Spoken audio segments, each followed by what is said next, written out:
talking about how he kind of struggled to find a comfortable grip on the ball, and then it was kind of dry at Wrigley tonight. How did you see him sort of try to find that throughout 3 innings tonight?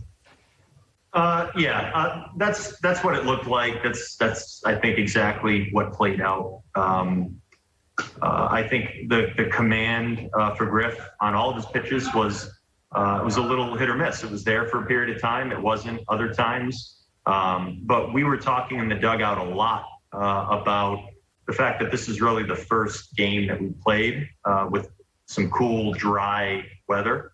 Along with that, and combined with obviously the rule changes that we've had this year, certainly changed some things. And it is more challenging to get a grip on things. And I think as the weather cools off and as playoff baseball begins to be played, I think we're going to see some of these things play out kind of like they did tonight.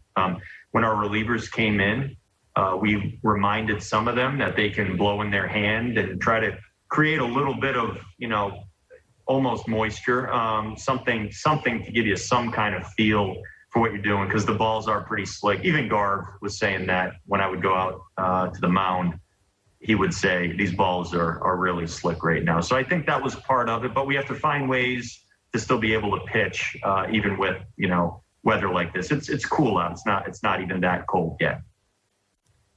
The bats were not cool tonight. In fact, very hot. It seemed like up and down the lineup. How nice was it to see the balance and the productivity you got tonight?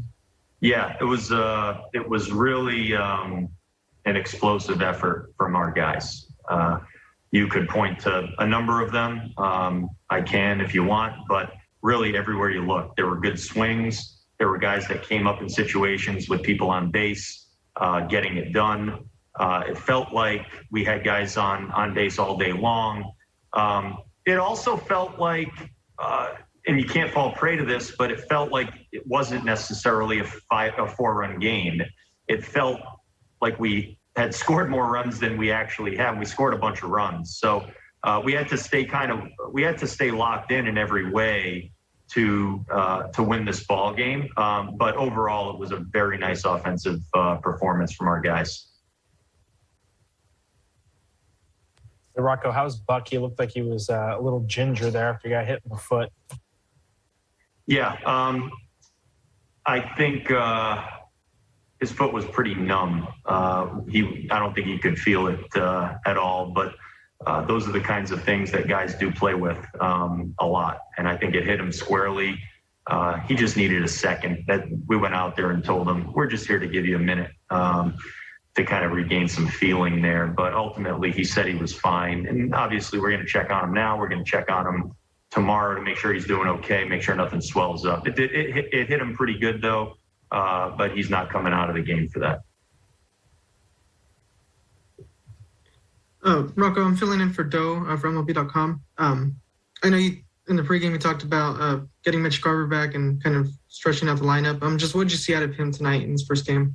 Yeah, Mitch has found a way to come back and have good quality, just solid at bats, despite missing time. If we remember the last time he missed some time as well, came off the IL, and he was banging. I mean, he was hitting balls hard. He's going deep. He's laying off tough pitches. He's doing a lot. It's not that easy, but he's found a tendency to do that this year after missing some time. So that was pretty great to see him come off looking good. I think he felt good catching the whole game today. Did a good job, I think, of corralling our guys in the mound in different situations today and kind of keeping them on task. And not everything went smoothly, but we found ways to limit damage and get through innings.